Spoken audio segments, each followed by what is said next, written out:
과거 속 오늘엔 어떤 일이 있었을까요? 영상으로 떠나는 라떼뉴스 여행. 영상실록 오늘엔 안녕하세요. 아나운서 조진영. 아나운서 이은솔입니다. 전국의 역사 덕후들이 모이는 시간 영상실록 오늘엔이 오늘도 돌아왔습니다. 저도 이 시간 얼마나 기다렸는지 눈 빠지는 줄 알았어요. 그래요? 그래서 그런가 오늘 은솔 씨 얼굴에 좀 생기가 좀 도는 것 같아요. 그런가요? 네. 반짝반짝 하나요? 오늘 또 약간 옷도 이 곤규님 스타일로다가 입으셨고. 핑크 곤규. 이거 뭐 탑시크릿인데 제 미모에 비결이 있거든요. 탑시크릿 정도 네. 되는 걸로. 네. 어떤 건가요? 제가 요즘 또 잘 챙겨 먹고 있습니다. 어제 바로 살이 통통하게 오른 제철 음식 전어를 먹었거든요. 그래서 반짝반짝 빛나는 게 아닌가. 지금이 또 천고마비 계절이지 않습니까? 그렇죠. 전어 말고도 새우, 사과, 고구마, 다른 제철 음식도 정말 많아요. 맞아요. 그럼 이제 제철 음식 말고 10월의 제철 역사 이야기로 한번 넘어가 볼까요? 좋습니다. 네. 그럼 과거 속 오늘엔 어떤 일들이 있었는지 함께 보시죠.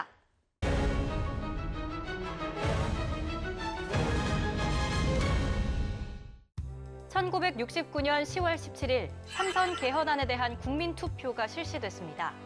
1969년 8월 정부 여당은 공화당 의원 108명을 비롯해서 122명의 개헌 지지선을 확보해 개헌안을 정식 제출했는데요. 당시 개헌이 박정희 대통령의 장기 집권을 위한 거였잖아요. 맞아요. 당시 야당인 신민당은 삼선 개헌에 동의한 의원의 의원직을 박탈하기 위해서 9월 7일 당을 해산하고 신민회라는 이름의 국회 교섭단체로 등록했습니다. 개헌안이 국회 본회의에 회부되자 야당 의원들은 개헌안 통과를 저지하기 위해서 국회 본회의장에서 점거 농성을 벌이기도 했는데요. 그러나 9월 14일 새벽 2시쯤 여당계 의원 122명은 야당 의원들을 피해서 국회 제3별관에 모여 기명 투표 방식으로 참석 의원 전원이 찬성해 개헌안을 변칙 통과시켰습니다. 이게 기습적으로 통과를 시킨 거였군요. 맞습니다. 이 당시 밖에 기동경찰 1,200명 정도가 통행을 차단하고 있었다고 해요. 개헌안 주요 내용은 대통령의 삼선 연임 허용, 대통령에 대한 탄핵소추 결의 요건 강화, 국회의원의 행정부 장차관 겸직 허용 등이 있었는데요. 그 후 1969년 10월 17일 헌법 개정안 국민투표가 실시됐습니다. 총 유권자의 77.1%가 참여해서 65.1%의 찬성으로 개헌이 확정되면서 이 개헌으로 박정희 대통령은 1971년 4월 제7대 대통령 선거에 다시 출마해 당선됐습니다. 그럼 이번엔 1972년으로 가보겠습니다. 1972년 10월 17일 저녁, 전국에 비상계엄이 선포되고 무장한 계엄군이 서울로 입성하는 사건이 일어났습니다. 헌정도 중단됐는데요. 명분은 안보위기 극복과 평화통일 준비였지만 실제로는 당시 정권의 장기 집권을 노린 것이었습니다. 이게 유신의 시작이었네요. 그렇죠. 이때 박정희 대통령은 삼선에 도전할 시기였는데요. 당시 강력한 경쟁자는 신민당의 김대중이었고 예상보다 높은 지지율을 보이자 김대중에 대한 견제가 심했다고 해요. 결국 대통령 특별선언을 발표하고 국회를 해산한 뒤 정치활동의 중지 등 헌법의 일부 기능이 정지됐는데요.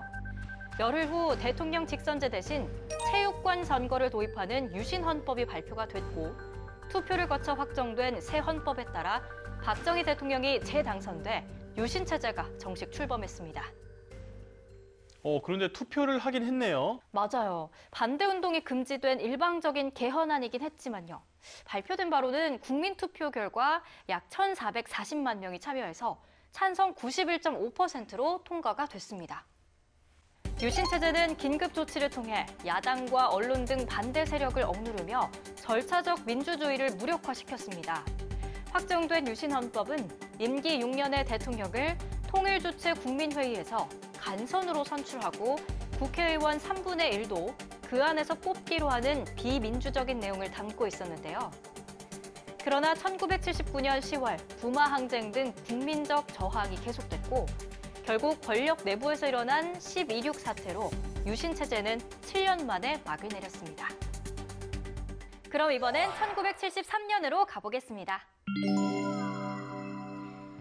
1973년 10월 6일부터 시작된 중동 전쟁은 석유 전쟁으로 비화되며 세계 경제를 심각한 불황으로 밀어넣었는데요. 1973년 10월 17일 사우디아라비아를 주축으로 아랍 산유국을 회원으로 둔 석유 수출국 기구가 유대교 명절인 욤키프르를 기해 석유 금수 조치를 발표했습니다. 석유 수출국 기구는 회원국의 산유량을 23% 줄이고 미국 등 이스라엘 지원 국가에는 원유를 대주지 않기로 한 것인데요. 그에 따라 미국행 원유 선적은 완전히 금지가 됐고 이스라엘이 1967년 전쟁으로 점령하고 있는 지역에서 철수할 때까지 원유 생산을 줄이고 판매 제한을 하겠다는 의지를 밝혔습니다. 이후 미국에서는 주유소가 문을 닫고 휘발유 배급제를 도입했고 산업유 부족에 영국은 주 3일 근무제까지 실시했습니다. 당시 유가 상승을 감당하지 못해서 미국은 강제로 자동차 제한 속도를 80km 이하로 낮추기도 했죠. 그 정도였군요. 네. 대체 유가가 얼마나 올랐길래요? 60년대 초 배럴당 1.29달러였던 게 73년 말에는 11.65달러까지 올랐으니 어마어마했죠. 네. 급격히 오른 석유 가격에 물가도 덩달아 올랐습니다.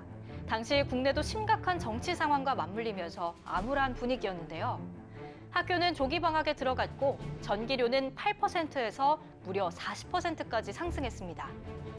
세계 경제 전체의 경제 성장률은 1차 석유 파동으로 인해서 크게 떨어져 서방 선진국은 마이너스 성장이 이어졌고 세계적인 불황과 인플레이션은 가속화됐습니다. 이때 자원민족주의 개념이 강화가 된 계기였잖아요. 네, 자원민족주의는 천연 자원은 이를 산출하는 국가의 것이라고 인식을 하는 건데 이게 당시 국제 석유 자본이 독점하고 있던 원유 가격 결정권을 석유 수출국 기구가 장악하게 되면서 자원민족주의가 강화됐습니다.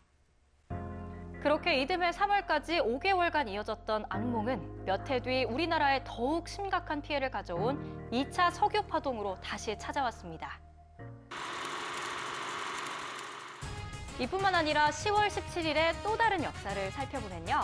1956년에는 세계 최초의 원자력 발전소인 영국의 콜더홀 발전소 개소식이 있었습니다. 원자력 발전이 영국이 처음이었네요. 엄밀히 말하자면 구소련이 2년 정도 앞서서 원자력 발전을 하고 있었는데요.